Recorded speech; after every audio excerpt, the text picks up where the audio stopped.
Tumatahol na naman ang taong ito na parang asong gubat. Pakinggan natin ang kanyang sinabi. Na-question na, pangutana, si Pastor Bagka, paminahon ba ka sa Diyos?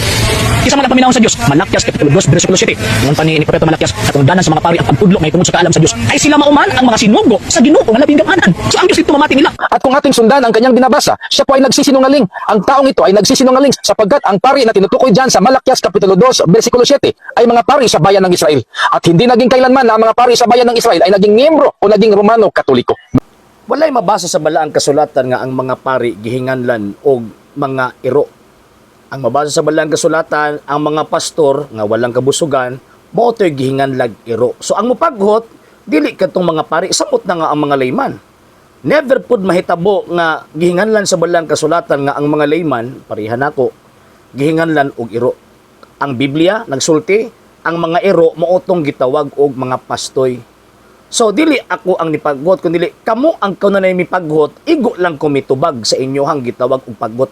Pinaagi sa pagtubag og pagpaklaro sa mga bota nga gusto ninyong gitawag og lubugon. O tanawa karon o, inyo na pong gilubog ang ako ang gitawag og statement. Sumala pa ninyo, nagnamakako.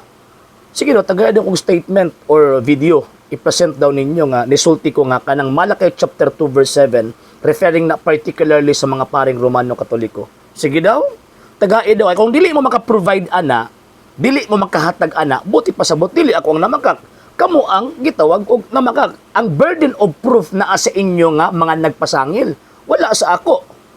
So tagaid ko ninyo og ebidensya nga niingon ko nga ang Malakay chapter 2 verse 7 referring na sa mga Romano Katoliko. Nga mga pari ha? Oh. Karon, kaduha nga gitawag og punto. Ang Malakay chapter 2 verse 7, kung imong basahon ang whole all the testament, makit-an og masabtan nato nga kabubuton sa Ginoong Dios nga mga pari ang magdumala sa iyahang komunidad. Pari ang magdumala sa iyahang katawhan. Wala gitawag og mga pastor didto nga mga tagak. Wala. Manang sa Malakay chapter 2 verse 7, gisulti ni propetang Malakyas, katungdanan sa mga pari ang pagtudlo sa matuod na kaalam mahitungod sa Dios. Gipahinumduman ni propeta Malakyas ang trabaho sa usa ka pari. So kay gipahinumduman man niya pag abot og utso kay namin nagpabadlong. Apil pud na sa gikot nimong Jeremias kapitulo 6 bersikulo 13. Sa kaniadto na ay mga nagpabadlong nga mga pari, gisaway sila sa Dios. Kay instead of motuman sila sa kabubuton sa Ginoo nga atong Dios, nisimang man sila. Subot ipasabot kanang giingon sa Malakay chapter 2 verse 7 sa Old Testament way nakatuman anak nga mga pari. Pero nagpabilin gihapon nga ang katungdanan sa mga pari ang pagtudlo mahitungod sa kaalam sa Dios nganuman kay ang kining mao mga tawhana, kining mao mga pariya sinugo man sa Ginoo nga labing gamhanan. O pagpadayag ka na nga wala giwala sa Dios ang mga pari kay pag-abot sa Bagong Testamento si Kristo pari. Diba? Hebrews chapter 3 verse 1, si Kristo apostol ug pangulong pari sa pagtuo nga atong gihuptan. So buti pasabot kanang Malakay chapter 2 verse 7, mao na siya ang basis. Mao na siya ang teaching kung baga nga kinahanglan pari gyud ang magdumala sa katawan. Nyang Old Testament kay wa man gituman sa mga pari kaniadto. So ang nituman ana sa panahon na nga mga pari kang Ginoong Jesucristo. Kanang pari nga gikan kang Ginoong Jesucristo, dili na pari gikan sa laray ni Levi. Dili na pari gikan sa gitawag og Old Testament. Ang mituman anang Malakay chapter 2 verse 7, mao na ni mga pari nga diin gikan mismo kang Kristo nga sumala pa ni San Juan, gitukod kita nga gingharian sa mga pari. So karon, wala man ko niingon nga ang Malakay chapter 2 verse 7 referring na sa mga Romano Katolikong pari. Ang akong ginasulti nga kanang Malakay chapter 2 verse 7 basis barahan. O ang mga Katolikong pari, mga Romano Katolikong pari, migawas sa dihang si Kristo na ana, at the same time sa dihang si Kristo, kabubuton niya nga ang iyang iglesia na ay gitawag og mga pari. O sumala pa na sa Juan, gingharian sa mga pari. Biblia man na, daghang mga nagpari-pari karon. Asa man nang maong tawag ining mga pariya. Kasi sayan, pagbasag kasi sayan. Kana mga pariya mo ng mga Romano Katolikong pari. So aso ko na magkak. Wala ko na magkak. Igo na ko nagtugan og tawag ining kamatuoran. Nasakitan lang mo. Nga naman kay wa sa Biblia nga ang mga pastoy tagak ining mga protestanteng pastoy gisugo sa Ginoong Dios para magtudlo. Wala na sa balaang kasulatan. Mga kaibigan, napakasinungaling sa taong ito. At kung pagbigyan natin ng kanyang sinasabi mga kaibigan ng mga pari daw yan ng mga Romano Katoliko, natututyo pa rin mga kaibigan sapagkat ang mga paring ito ay tumalikod na sa Diyos at hindi na sumusunod sa kalooban ng Diyos at hindi na namumuhay ayon sa kalooban ng Diyos. Tulad ng ginagawa sa mga pari ng simbahang Romano Katoliko na nanalangin sa iba't ibang klaseng ribulto at sa mga taong matagal ng patay. May mabasa rin po tayo mga kaibigan sa Jeremias Kapitulo 6, versikulo 13 na ang kasakiman ay laganap, dakila at hamak, pati mga pari at mga propeta ay mga mandaraya. Yan po ang dahilan mga kaibigan kung bakit mga pastor na ang binigyan ng authority ng Diyos upang maging tagapamahala sa kanyang iglesia. Mababasa po ito sa Episo Kapitulo 4, versikulo 11. Iyang gipaundayon na ng ato ang argumento concerning Malachi chapter 2 verse 7 pero naa si counter ang Malachi chapter 2 verse 8 o Jeremiah chapter 6 verse 13. Again, number 1, wa ko niingon nga particular na sa Romano Katolikong pari. Pero ang akong gisulti, balik-balik kong ginala ko, basis na nga diin katungdanan gyud sa mga pari ang pagtudlo sa kaalam mahitungod sa Dios. Kay ang mga pari sinugo man sa Ginoo nga labing gamhanan.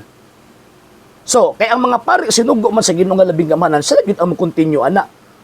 Galing lang ang Old Testament priest, wa man sila mosunod man ang gisaway sa Ginoong Dios. Pero ayaw pagka-problema gihapon ana kay even ang mga Old Testament priest naisaad ang Dios nila.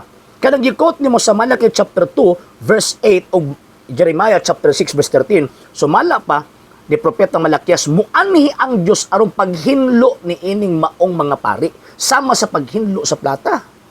Ang wala sa Biblia kada mga pastoy hinluan. Ngano mga pastoy manggod, mga iro manggod na nga walay gitawag og kabusugan. Nya napay pagpangilad ining maong mga tawhana, bantog daw nga nawala na daw kuno ang pari pag-abot kang Ginoong Kristo kay ang gibutang daw kuno mga pastoy. Mo ni pagpamaka klaro. Kay kung tinuod na ang inyong tawag ining gisulti nga wala na pari sa Bagong Testamento ay labi na sa pundok ni Ginoong Kristo, inong gi-question si Kristo nga pangulong pari sa pagtuang gihuptan sa mga apostol. Diba? Hebrews chapter 3 verse 1, si Kristo ang apostol ug pangulong pari sa atong pagtuo. Si San Pablo pari, Roma kapitulo 15 verse 16. Si San Pedro pari, ingon pa niya sa akong isig ka pari, liman ka ana. Nya sumala pa na sa Juan, kay gitukod kita naging harian sa mga pari, kamo ang bakakon. Kini mga tawhan na mga bakakon ni, mga gulado ko ni pari. Kay pastor daw kuno. Unya ka ng pastor ng gisgutan ni St. Paul, sa Ephesians chapter 4 verse 11, mga obispo man na. Acts chapter 20 verse 28, nagipili ka mo sa Espiritu Santo nga mga obispo aron magdumala sa iglesia. Dili na pastoy protestante, dili. Unya ka nang gitawag og mga obispo, mga pari sa New Testament, nga tawag ini mga Kristiyano, sumala pa sa kasaysayan, mga Romano Katoliko na. Oh, kasi naman kamo ang namakak, dili ako. Dili ako ang namakak. Dili ako. Nga sumala pa niya, ingon pa niya, ang mga pari kuno kay nisimang daw sa kabubuton sa Ginoong Dios ni igo sa Malachi chapter 2 verse 8. Ang mga paring Katoliko kay number 1, nagsimba daw kuno sa mga, nagampo daw kuno sa mga ribulto. Kisa nagsulti nimo nga ang mga Katoliko nagampo sa mga ribulto. Ingon bang Katoliko nga amahan mo, bipilit ka ng larawan? Amahan mo, gilansang ka ng larawan o ribulto? Sige na, tagain daw kung kanang dokumento simbahan Katolika. Santa Iglesia Katolika Apostolika Romana nga niingon ang simbahan Katoliko nga kami mga Katoliko nag-ampong ribulto. Yabag. Yabag ni. Number 2, ingon pa niya nga kada daw mga tawag ini mga Katoliko nag-ampo daw dito sa mga taong dugay ng patay na sa imong mga mata patay sila. Pero sa atubangan sa Dios buhi sila. Ngano man kay mga santos man ang mga tawhana. Ay basahan lang tawag ini gipadayag Kapitulo 6. Basahan na, kanang gipadayag. Nakita namo ang mga kalag sa mga taong gipanglungguan sa liog. Naninggit pa. Nga mali ba ang mga yung pagpakitabang nila? Dili. Nga naman kay sumala pa ni Senyor Santiago, St. James chapter 5. Sumala pa niya ang pag-ampo sa taong santos, dakog kahimuan. Okay sa may namakak, kamo ang namakak, dili ako. Dili ako ang namakak. Nagtuo jud ko ba nga kamirang mga Bisaya ang nakamonitor aning tawhana sa iyahang pagkabakakon. Apil po ay ang Taga-Luzon, ha? Apil pong Taga-Luzon atong pamilya ay ang mga Taga-Luzon nakailan na nimo nga pirtig gyud nimong pagkabakakon nga tawo ka. Ikaw ang anak ni Darwin, ang imong amahan nga moang yawa. Nagkuros gyud ng duha ka buok tagak. Di ba? Pareho gud silang baruganan pero nga di sila magkasinabot sa ilang pundo kay kini born agoy maning Tagalog actually Bisaya man ni. Nya pagkahuman kini po si Mr. Pindol, Bisaya pod ngon pa niya, di lang do kay Bisaya do naka-observe sa ako adong kabakak. I-prove sa ninyo nga naman kako.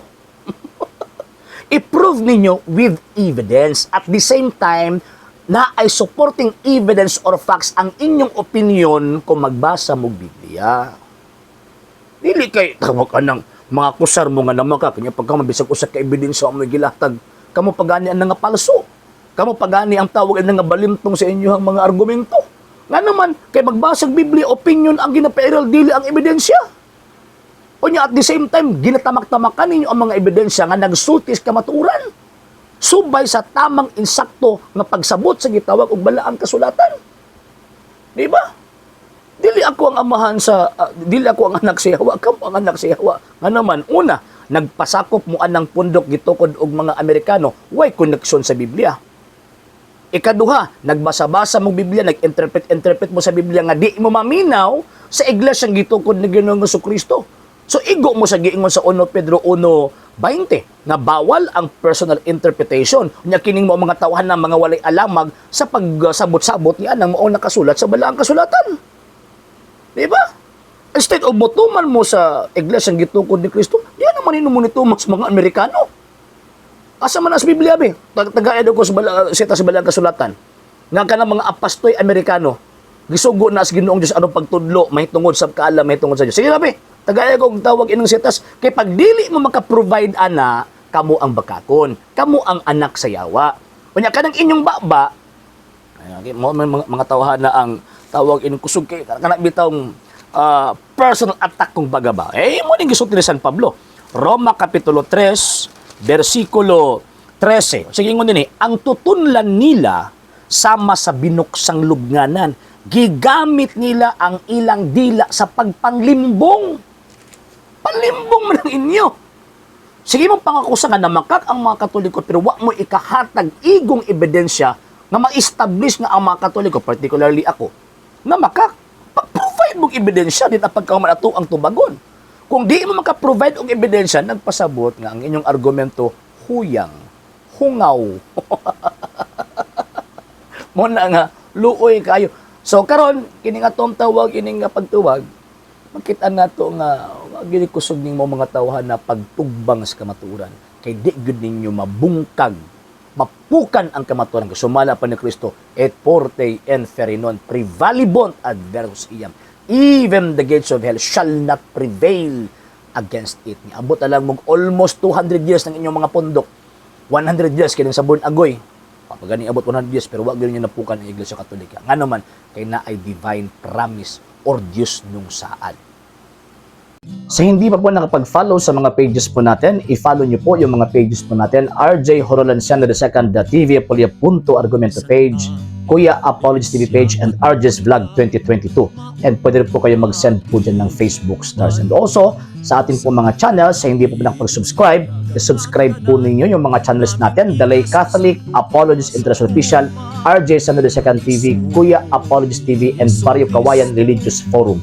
And pwede rin po kayo mag-send po dyan ng super sticker, super chats, and super thanks. And maraming salamat po sa mga kapatid at mga Katoliko na ulis pong tumutulong sa programa po natin. Maraming salamat po. Nang dahil po sa tulong at suporta po ninyo, ang programa pong ito, until now, andito pa rin po sa social media. And until now din po, nangangailangan pa rin po tayo sa tulong at suporta po ninyo dahil wala po kayong magagawa rito mga sir, mga ma'am, kung wala po yung tulong at suporta po ninyo. Sa gusto pong tumulong, sa gusto pong sumuporta, pwede po ninyong ipadala ang tulong at suporta po ninyo sa pamamagitan po ng ating mga account numbers dyan po sa ating pong screen. And pwede nyo po kaming i-message sa ating pong page kung via remittance po yung papadala po ninyo. Maraming salamat po in advance.